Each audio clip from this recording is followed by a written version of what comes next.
On this Sunday night, the pandemic's path through one population. Why doctors believe South Asians are getting COVID-19 at a higher rate than other Canadians. Even if you're following all the rules, it's very difficult to isolate in these circumstances. How the community needs to protect itself. The Atlantic bubble. Why those provinces insist it's still working despite new cases. And the urgent attention needed for kids' mental health during this pandemic. These are treatable and they are preventable. Global National with Robin Gill. Good evening and thank you for joining us. In the midst of one of the most celebrated festivals around the world, there's concern we'll see another surge of COVID-19 across this country. The South Asian Festival of Diwali has long been a worry for health experts here.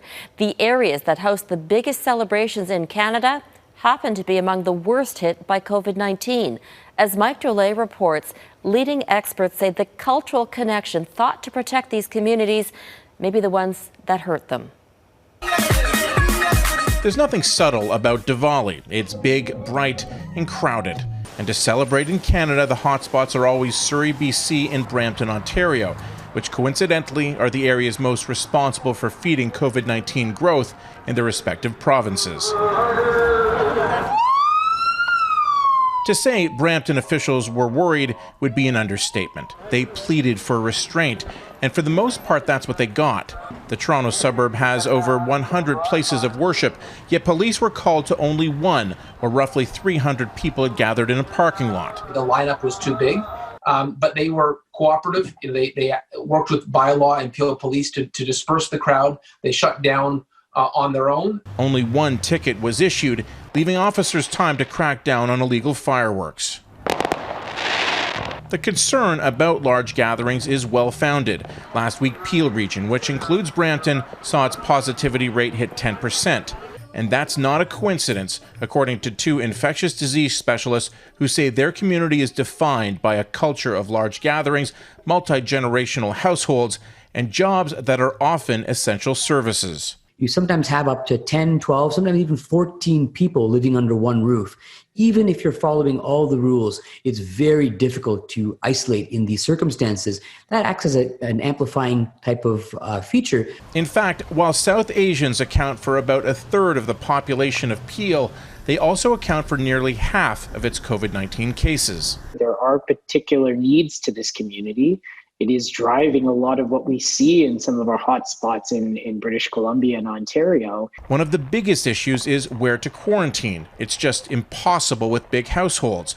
Ontario health officials seem to have clued into that and are now setting up a quarantine hotel to get positive cases out of their homes. Finally, we're starting to get some help. We got 2 new testing centers from the province. We got 70 new staff from the province for Peel Public Health for case management and case trackers. It's a start, but will it be enough to flatten the surging wave of COVID cases? Mike Drolet, Global News, Toronto. Here's a look at the pandemic situation across the country. BC is not reporting today, but there were 991 recorded in Alberta. Saskatchewan reported 181 new cases. Manitoba broke its daily record with 494 new cases. Ontario and Quebec are both reporting over 1,000 new cases. There were 10 new infections reported in Nunavut. Before today, there had been just 8 cases in total in the territory since the start of the pandemic. And there are new cases cropping up in Atlantic Canada, 3 in New Brunswick, 2 in Nova Scotia, and 2 in Newfoundland and Labrador. The 4 Atlantic provinces have fared much better than much of the country in the fight against COVID-19. The so-called Atlantic bubble allows free movement within the region while putting restrictions on people entering from other parts of Canada. As Ross Lord explains, while other provinces have fought against similar measures, Atlantic Canadians have little desire to see the bubble popped. With other parts of Canada failing to control COVID-19, Atlantic Canada's glistening success has become even more phenomenal. Washing my hands, making sure they're clean, and my house, keeping that clean. I'm trying to stay away from crowds. I feel like in the Maritimes we've got like a good sense of community and like really like an understanding and caring for other people outside of just like your immediate circle. So I think that has to do with it a lot as well. Just staying within my little family bubble, trying not to associate with too many people that I don't know. The Atlantic provinces do have new cases, but on any given day, the region's total is in single digits. Compared to the rest of Canada, the gap is staggering. Manitoba, whose population is only slightly higher than Nova Scotia's, reported nearly 31 cases per 100,000 people over a 7-day period that includes Saturday. That's the highest rate in Canada. Many other provinces are not doing much better, between 19.5 and 10 cases per 100,000. At the bottom of the list, and loving it, are Nova Scotia and the other Atlantic provinces, with 0.3 cases or lower. There's a growing number of alerts about possible exposures, but still no clusters of COVID-19. But with the virus sweeping through the rest of Canada, infectious disease specialists urge Nova Scotians not to become complacent. We know what works here.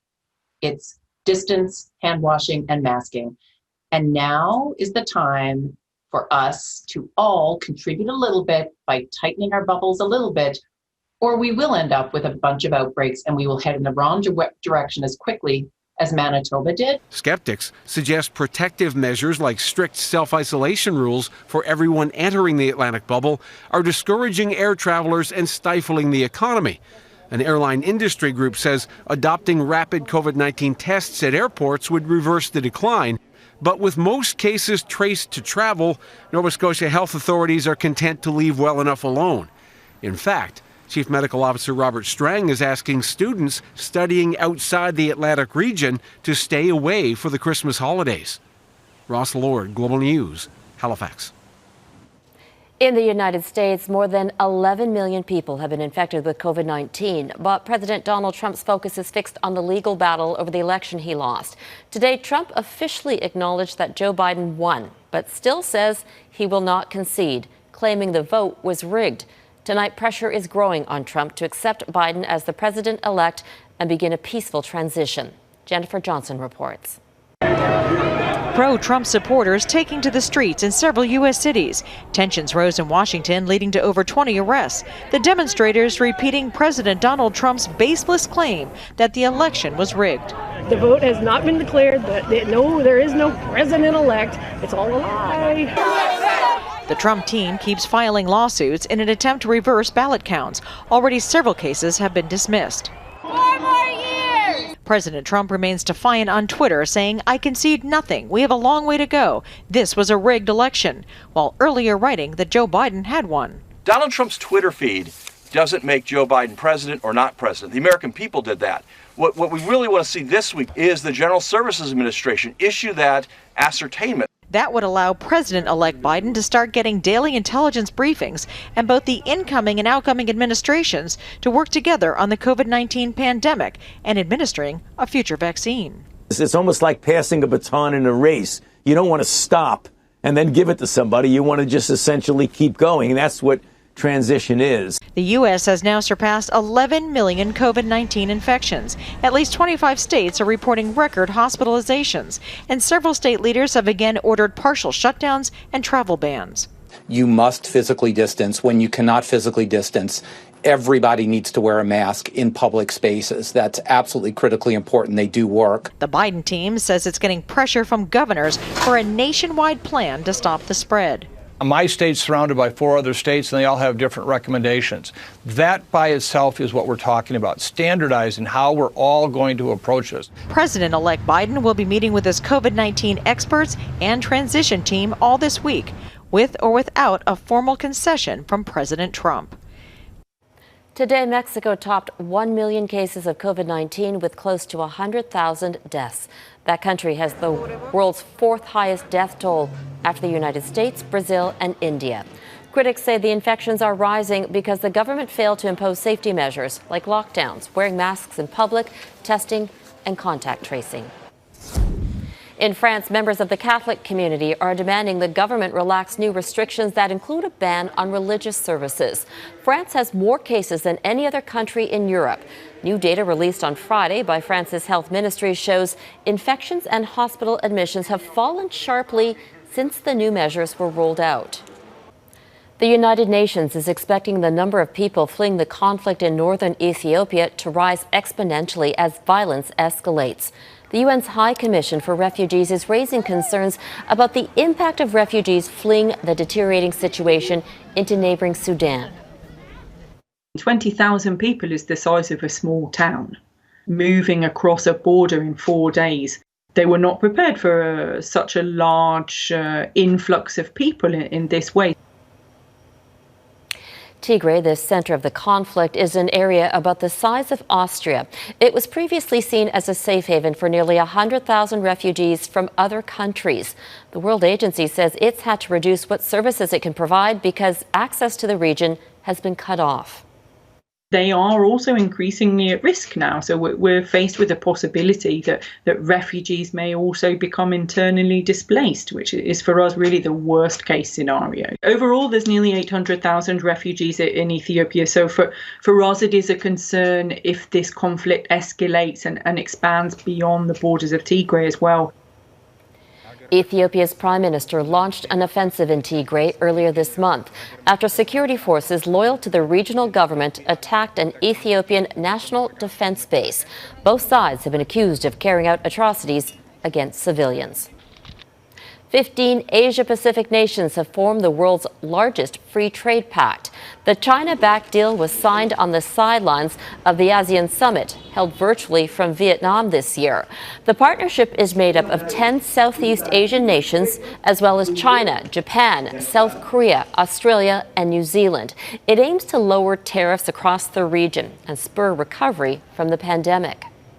This agreement signifies that our region, which has been the most economically dynamic region of the world in recent decades, is still committed to openness and to trade, and that we will use that as a platform and a springboard for recovery in the post-COVID era.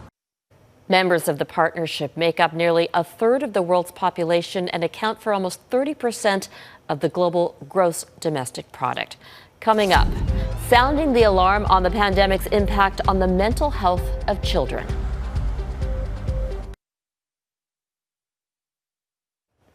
A new study is ringing alarm bells about the impact of the pandemic on the mental health of children. British Columbia's children's watchdog and researchers at Simon Fraser University found a pattern in previous public health crises. As Nadia Stewart explains, if the medical system doesn't deal with it now, there will be consequences later. We've been saying for a long time that there's an inadequate child and youth mental health service system. In an effort to better understand just how the pandemic is affecting the mental health of children and youth, British Columbia's representative for children and youth teamed up with researchers from Simon Fraser University. Recall SARS and H1N1.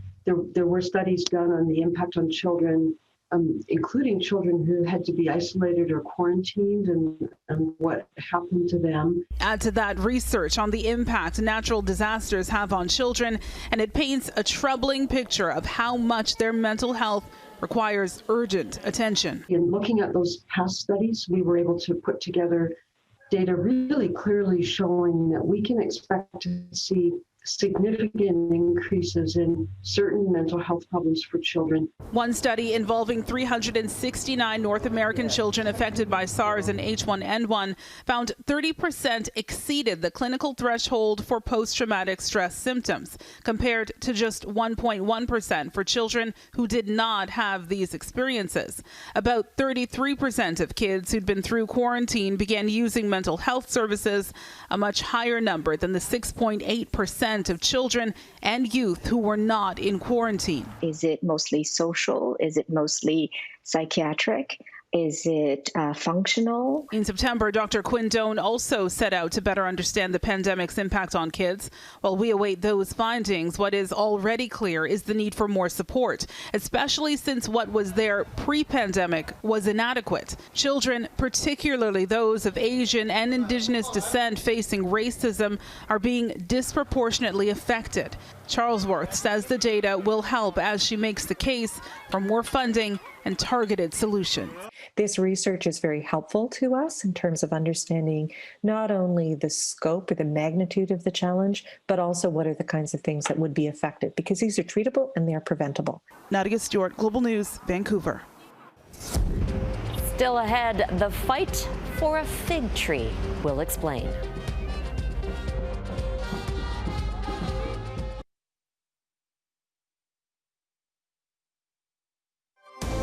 You're watching Global National.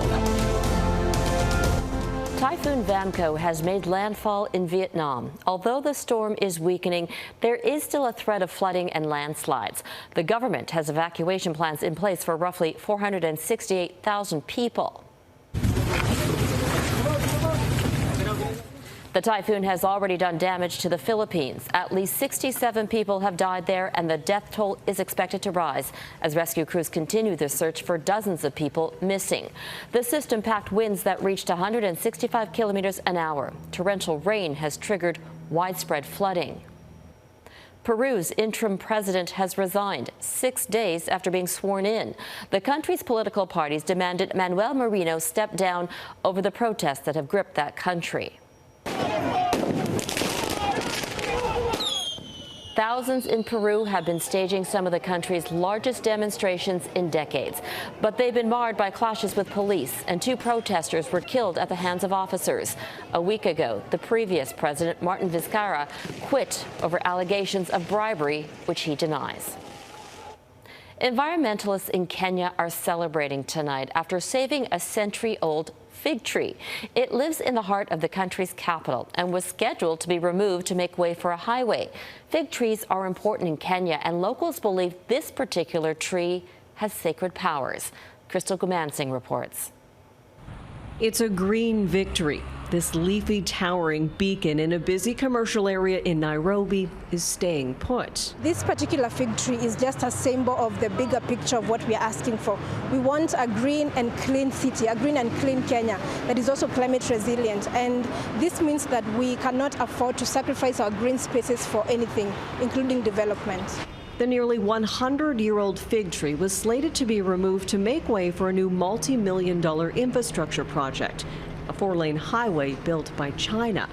Many other trees were ripped from the ground to make way for the expressway, but the fight for this one united the community. Marches were organized, and participants loudly voiced their opposition to uprooting the beloved tree. More vocal opposition was launched by local tribal elders who cited the tree's cultural and spiritual history. This tree, why we used to keep it, it used to be there because we went for prayers there. There was a suggestion that the 4-story tall tree could be relocated, but many said that that plan was questionable because the tree might not be able to survive. Activists also launched a legal challenge against the Kenyan environmental regulator for approving the entire construction project, citing concerns over pollution and a lack of green space in the sprawling city. Despite the challenge being before the courts, construction continued. But now, after a year-long campaign, advocates got the news they had been working for. On behalf of His Excellency the President, NMS will issue a declaration of conservation for this tree, for this iconic tree. This decision today gives me hope that activism works when it comes to protecting our environment and our green spaces. Not only will the tree be preserved for future generations, it'll stand as a national symbol of environmental conservation, one that will spur on advocates as they work to preserve as much of the natural environment as possible. Crystal Gumansing, Global News, London. Up next, Brittlestar offers his 2 cents on the COVID conspiracy theories.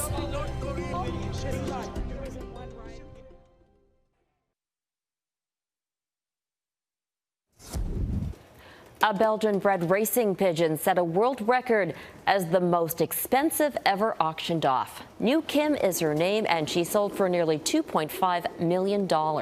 A wealthy fan from China paid that price. It shows the hobby that was once identified with working-class men in Western Europe is now being taken over by elites. You've likely seen it on social media, the false claims that COVID-19 is just a hoax meant to curtail people's freedoms. But millions of people have been infected worldwide, and over 1 million have died. Now, Canadian artist Stuart Reynolds, better known online as Brittlestar, has something to say about those who think this virus is a sham. It's a hoax, and they expect us to just go along with it. Something you can't even see, something so small that it can get pretty much everywhere, but somehow not licking door handles can protect you. Even if they look perfectly clean, give me a break. This is all a hoax put together by big science, who are probably being paid off by big doorknob and sleazy handrail. No deep state plan is going to stop me and my family from licking public handrails. This is what COVID conspiracy bonkos sound like to me. For some reason, they have chosen this pandemic as one of the times they've turned to science with a raised eyebrow and said, "I don't believe you because I can't understand it and I don't care what the consequences are." This, which has so far only asked people to either stay home or wear a mask when you need to and stand far enough apart you can't smell each other. The latter, I'd imagine, being a blessing for some people. The people who claim it's a hoax baffle me. A hoax to what end? Vaccine makers, so they'll let millions of potential customers die? Big government, so they can destroy the economy and have less power? I get it. Science is tricky. I still can't quite figure out how a 737, which weighs over 80,000 kilograms, can somehow fly. But you know what? It doesn't matter that I don't know how it works. Scientists and other smart people have figured that out for me. I'm also not entirely sure how a toaster works, but that's more on me than anything else. But if science tells me not to lick handrails or doorknobs or I'll get sick, I won't lick handrails or doorknobs. You don't even need to believe in science. Science doesn't require your belief. It's not Santa's sleigh. You don't even need to be as smart as a scientist. You just need to be smart enough to know you should listen to them. And that was Brittlestar. And that is Global National for this Sunday. I'm Robin Gill. Tonight, your Canada is this silver fox caught on camera near Yellowknife. We'd love to see you're part of this country, so email your photos to viewers@globalnational.com. Thank you for watching. Donna Friesen will be back at the anchor desk tomorrow. Have a great night.